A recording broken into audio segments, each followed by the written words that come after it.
Hi, everyone, and welcome back to Soulful Conversations, a space where we explore healing, growth, and mental wellness together. I'm Priti, and I'm joined by a fellow holistic coach, Mel. We're so glad you're here. Mel, today we're talking about something that many of us experience, but Mm. often in silence, and that is anxiety. Whether it's a quiet hum in the background of your day or a wave that crashes in unexpectedly. Anxiety can feel overwhelming and lonely, but you're not alone. This episode is a soft, honest space to sit with and to understand it, not fight it. So let's get into it. What is anxiety really? Let's begin by softening this question. Most of us are familiar with the word.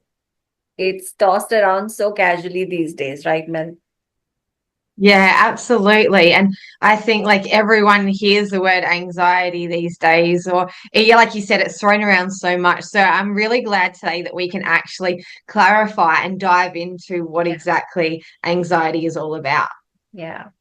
We, I think, I'm sure you relate to this as well. We've probably heard a lot of people, and maybe even, this has come out of our mouths as well. Statements like, oh, I'm so anxious about, that meeting, or the situation is giving me anxiety. And when we really start to think about it, it's, it would be so much more than a moment of nervousness. It's actually like a Mm. full body experience. It could feel like a pounding heart out of nowhere, a mind that won't stop racing, a sense, a continuous sense that something is wrong, even when everything looks fine. The tightness in the chest, the shallow breathing, or the knots in the stomach. And I relate to that. The constant low hum of dread, like something's off, but you can't explain. And maybe what's hardest about anxiety is that it's invisible.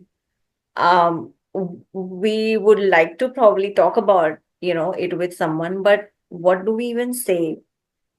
You might be smiling on the outside, showing up to work, laughing with friends, but really on the inside, you're exhausted from trying to hold yourself together.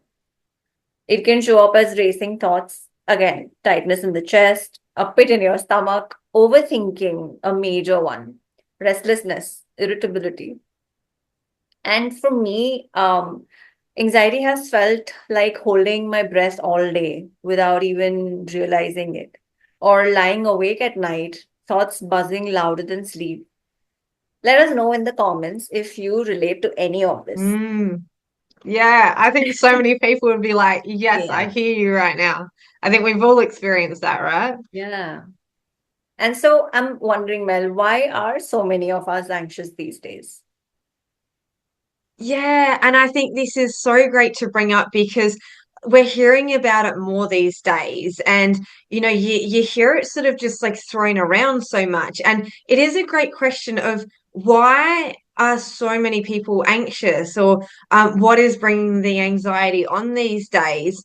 And I mean, for me, this is just my take on this. And it's just what I believe. But I believe it's because it's the world we live in right now. We live in a time where we need constant stimulation. So we live in a society that is very technology based. And so there's a lot of screens that we're looking at, our phones, our laptops, social media. Also, having timelines and deadlines for things now, and always, I guess, looking for more. Like, what else can I do? And you hear that all the time. People saying, "Well, what's next?" Yeah. And what else can I do? And no wonder we're getting into this state where we're feeling like we're chasing our tail all day. And so I really do think really it's how we choose to live. And it is a choice. And I think that that's great because it's something that we can change. But I think it's just how we are moving through our everyday, how we're moving through life, that we're seeing so many people experiencing anxiety these days. we live in a time now where there's a comparison as well of you see someone doing something and you think, oh, why can't I do that? Or maybe I should do that. And so again, it's that, comparison. And like they say, comparison is the thief of joy. Yeah. And I really do believe that, right? That when we're comparing to other people, we're actually taking away from the joy of being in the moment, the joy of what we're doing. So I think getting stuck in that cycle as well is what brings on that feeling for a lot of people. Just being in the hustle and bustle of modern life, and being disconnected from our bodies and being connected to devices these days. Mhm. Um, I think I was thinking about this earlier, and now I think it's different. And again, people, let us know in the comments, if this is different now you see with kids growing up or in workplaces now. But when I was growing up, I think there was a lack of regulation tools that are taught in school. Now I hear, there's these charts, there's like rainbow charts, and there's emotion charts that kids have to regulate that are, stuck on the fridge, and they can point to what they're feeling and you can work through that with them. And, when I was growing up, that wasn't something that was modeled for me, or that wasn't something that I learned in school, right?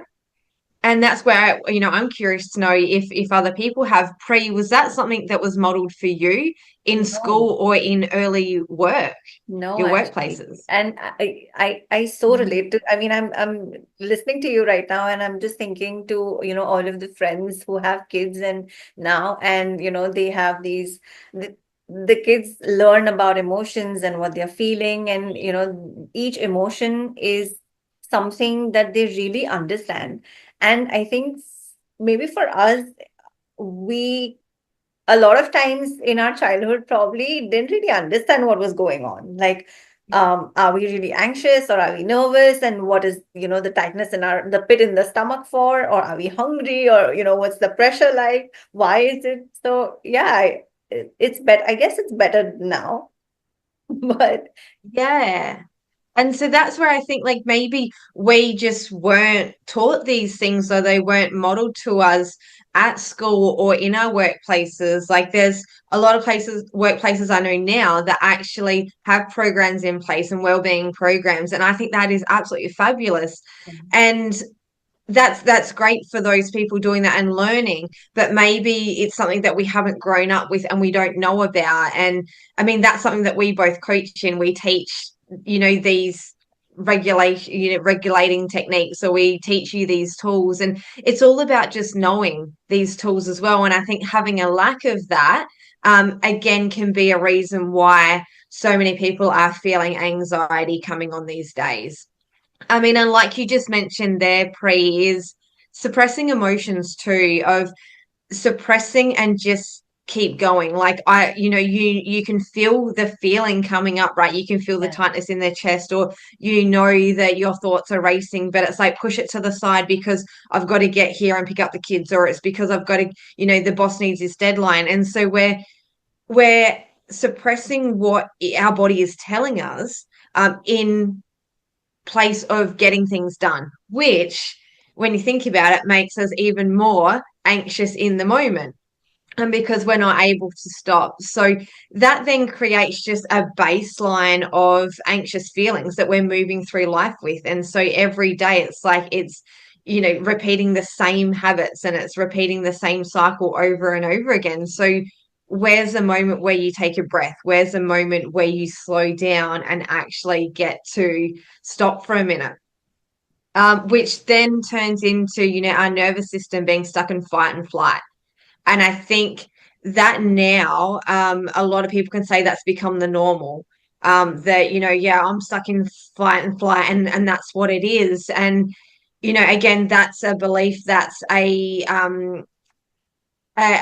sentence that we can put out there almost as an excuse as well. But it's like we can actually do something with that. So, if we're stuck in fight and flight, it's so hard for us if we don't have the tools and techniques in place to get out of that fight and flight. So, of course, we're subject to feeling anxious these days, or having these thoughts that we don't know how to quieten them. We don't know how to calm our bodies down. So, the nervous system regulation is a huge part of why people are experiencing anxiety these days.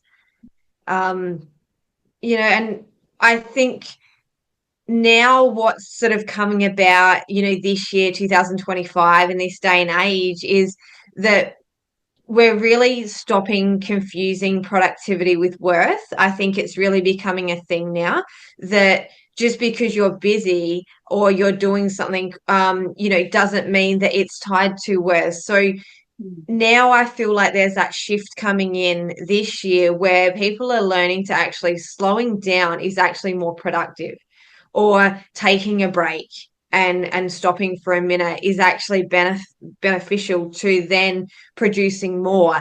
And so I think if we can keep this going in society, that's where that shift is really going to happen. So we're not under that 24/7 pressure, and we can actually allow that time for softness, that feminine energy to come in and actually regain balance again in ourselves and in our lives. And I think, Pre, what would the world be like if we all succumbed to this softness and lived in a world where we could slow down and support each other in that? Like, can you imagine what the world would be like?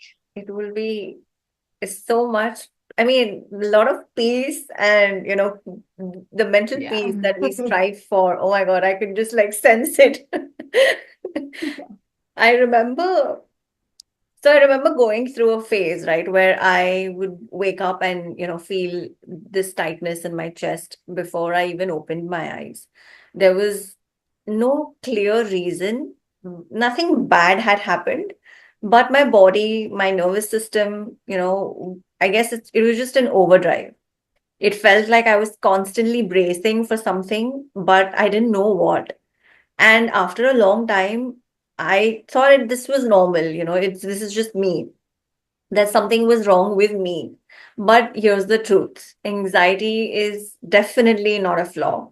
It's not a weakness. It's the nervous system doing its job, trying to protect you.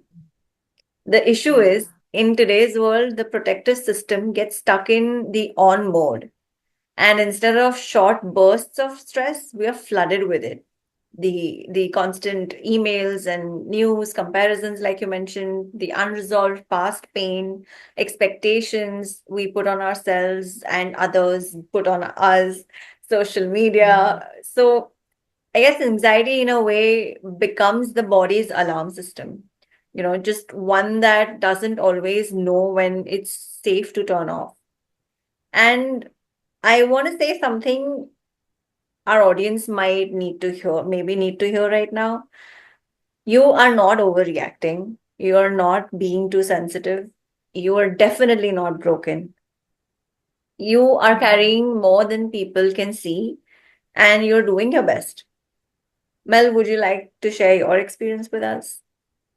Yeah, I absolutely love that of just looking at anxiety, like, people experiencing anxiety and not being flawed. Yeah. Like you said, it's 100% our nervous system telling us that it's giving our nervous system is messages telling us things that we need to know.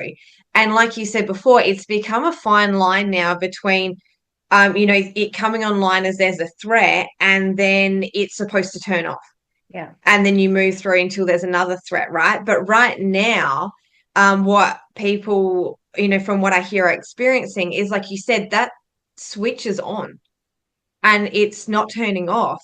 Mm. And that's just down to, can we teach our nervous system to regulate in a way to bring that offline? And that we can do this. That's the thing. You don't have to be stuck in fight and flight or in freeze. You don't have to be stuck with this nervous system that's on alert all the time. We can actually learn how to bring ourselves back to that baseline, back to homeostasis. And I guess that's what we're here to share with you today is, thank you for sharing that, Pre. And like you said, the feelings that you feel like you don't really know why, but you were just, tense, or you had thoughts racing. And a lot of us can experience that too. And I don't know, Pre, would you like me to share a few things that I do in my everyday that now has become life, but things I've actually had to work towards bringing that nervous system back down? Definitely, What do please. you think? Yeah. Yeah. Yeah, cool. All right. And I really do hope that you can take something away from this. You know, everyone watching is find the thing that works for you too. And I have a tool bag full of tools that I use at different times. So if I'm going to break it down, pretty simple for this is it starts with a morning routine. So a morning and a nighttime routine. And that starts with just three easy breaths while I'm laying in bed, my eyes open, and even before my eyes open, and I just take three breaths. And in those three breaths, I allow myself to decide how I want to show up today. And I get to show up however I want to show up. And sometimes you just need that little pep talk in a day. I start my day with a cup of tea and some stretching, even if it's just some neck rolls or some shoulder rolls, just some stretching to let my body know that we're safe, we're starting to come online, and we don't need to move too quick. And having that warm cup of tea, like holding it and the warmth and smelling it, and just in that moment of just having that place of coming back to your heart is such a beautiful way to bring your body online without being that we need to go. So movement to me is a huge thing. Almost every day I will walk, and it's a ritual that covers everything, which I love. So, yes, I'm moving my body and I'm getting steps in a day, but it's also nourishing my soul of being out. There's something about hearing the birds chirping and seeing the sun out there and the beautiful autumn leaves. And it just gives you this sense of, oh, there is so much to life. And I do find that problems that I've had, just say inside, when I'm outside, they don't seem so large anymore. And I really get to take that breath. Like it's really mind, body, and soul. I love the gym as well for different reasons. So whatever movement it is for you, whatever it looks like, move the body because it does more than just the physical, it does the mental, and it really does that deeper aspect of us as well. Nervous system regulation, probably the next two things are probably the two biggest things that have shifted for me in being able to regulate and bring myself back down. So, nervous system regulation. So, it's in that moment that we can all, I guess, experience of knowing that your nervous system's starting to come online. You're really starting to feel like, okay, things are getting a bit too much. Like my chest is getting a bit tight, or I'm feeling overwhelmed, like I'm chasing my tail. And in that moment is asking myself, what do I need right now? It's the simplest thing. If in that moment, just to stop and say, what do I need right now? And it might be for me something like go outside for 5 minutes or feel the sun on my skin. It might be, or eat because I haven't eaten in a while because I'm so consumed with what I'm doing with work, or just asking that simple question of what do I need? And then taking the steps to do that. So that's been the first biggest thing that has shifted for me. The second has been mindful practice. So and language too. So mindset and language, if I would group them together. So the language from lack to more. And instead of saying like I have to do, just saying I have to go to the gym or I have to get my steps in, it's as simple as saying I choose to. Like I choose to give myself that time outside. I choose to move my body in a way that's going to be beneficial for me. And really, really moving from lack to more. And again, this is a habit, this is a practice. And it's something that needs to be repeated over and over again, multiple times in a day or every day. Because, if you do it once or twice, that's great, but it's really reprogramming our thoughts and our language and using positive language. Even in the moment, you can put out language that's lack, oh, this happened, but then being able to change it. And that for me, I don't know, Pri, what you think, but changing that language from lack to more, has just been an absolute game changer for me. What are you, in terms of language, what are your thoughts? I love all the tools that you've mentioned, Mel, and so many. I mean, most of these resonate with me. Um, I I think when we talk, so basically it's the self-talk, right? Our mindset will change Yeah. when our self-talk changes. I think we talked about this earlier, and I'm just like, we can choose the words, that are helpful to us, even though in any situation it could be difficult, challenging. Mm. But I guess if we have the awareness, if we have that, if we try to cultivate that mindset that, okay, this, we want to work towards something because I choose to, I think that's just beautiful. Yeah, yeah, yeah. And just filling your own cup as well. Like Yeah. that's the whole point of it, is just what fills your cup. For me, if I'm feeling off and I'm not feeling quite right, like I turn to my essentials, which are again different for everyone, take it or leave it. But I'll go outside and I'll sit and I'll do a little cacao ceremony, or I'll meditate, or I'll do a card pull. And they're my absolute go-tos when I'm just feeling that I need to connect to self. I mean, for you, your practices may be different, Pre, and I'd love for you to share some of those too. But work out what routine suits you, and make sure you're doing those continuously. Because without sitting in the sun and doing my meditation or the card pulls or the cacao, I somehow disconnect from that person I am, from my vision, from why am I doing the things that I'm doing. So, Pre, what are your things Yeah. that you can share with people to sort of open their minds to, hey, these are practices that if it sparks anything in you right now, follow it and go down that road and try it. Yeah. Uh, I again thank you for sharing all the wonderful tips that the practical side of what you do in your day to day, and I love every bit of it. And there are these other things. Firstly, I want to mention that this episode is not like a quick fix it fast episode. We would like for our audience to think and choose what they would like to do, and not just do it because we mentioned certain things. Everybody has a different journey, and while you're on your unique journey, unique techniques and tools will be helpful. Um, there are other things that, like, other techniques like breath work. So just slowing down your breath, tells your body that you're safe. Try inhaling for 4, holding for 4, exhaling for 4. Um, there's other things like grounding, journaling, body connection, like Mel mentioned. But above all, I think, compassion. You're doing the best you can, Yeah. and coming to yourself with compassion is very, very important. And that is, I think, more than more than enough in some situations.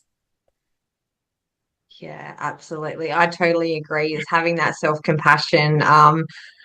Oh, yeah, that's probably like, now that you mention that, I'm like, oh, which one comes first? The language, the nervous system, or the compassion? And I think it's the compassion actually, of just being like, yeah, like I can be kind to myself. Like number one, absolutely. Thank you, Free. Oh. Yeah. And I guess in a similar way, you can learn how to support someone going through anxiety as well. Mm, When someone we love is struggling with anxiety, it's natural to want to help, and to say the right thing, to do the right thing, to make it go away for them. But anxiety isn't something we can fix for someone else. mm, Try things like listening without trying to solve. Sometimes what someone really needs is just your presence. Instead of saying, "Oh, don't worry about it," and just relax. You're overthinking. Try saying, "I'm here. That sounds really hard. Do you want to talk about it?" Or just sit together. Validate their feelings. Anxiety can make people feel irrational or ashamed. You can be the one who reminds them that it's okay to feel this way. You're not alone in this, your feelings are valid. And I may not fully understand it, but I'm here for you in whatever way you need. Another thing is learn about anxiety so they don't have to explain it all the time. Read, listen, ask curious, open ended questions like, what does anxiety feel like for you? Or is there something I do that helps or doesn't help? Be present, try being in their experience, remind them that they are not a burden. People with anxiety often carry guilt for being too much. And we, as people who understand what anxiety is, would like to help them in a controlled way, not to do everything for them, but to let them be. And now, as we wrap up this week's conversation, I'd like to just share a loving note if you're struggling right now. If you're in a moment of anxiety right now, I want to say this directly to you. Take a deep breath. You are not broken. You are human. You are safe in this moment, even if your thoughts say otherwise. You're not alone. We're here. We're in this together. Mel, any last thoughts? Yeah, oh, that's so beautiful, Pri. Mhm. And something you said earlier is, being told you're too much. Like the amount of times I've been told you're too much. Like Oh my if God. if this resonates with you, like I hear you, like we hear you, we see you, we understand. And just to add on from what you said, anxiety isn't your identity. It's something we experience. It's a message, but it is not who you are, which is really important to understand, like you said, Pre. And like healing, we're here today talking about this, and healing doesn't mean that you never feel anxious. I mean, you and me have moments where we experience anxiety, but it just means that we can meet it when it arrives and move through it. And that's all that we wish for our audience as well, of just being able to bring it on board in life and have it walk next to you and not try and put it in a little box and shove it away because it's there for a reason. But can we just meet it, and can we bring it along our journey with us as well when we need it? So if this chat resonates with you, or if you feel like there's a friend out there who you'd love to share it with, who needs to hear this today, please send it to them. And just like Pre said before, if you don't, sometimes it can be like you don't know what to say to that person. And we don't always know what to say, but just ask them, what do you need right now? It's something as simple as that. Don't shy away from not having a conversation because you don't know the right thing to say. So, be there for the people around you, ask what they need. It's something so simple that we can all do. And again, if you want to know more about us, find us over on Instagram. And like we always say, be kind to yourselves, be kind to others, and have a fabulous week ahead. Until next time, we'll see you then.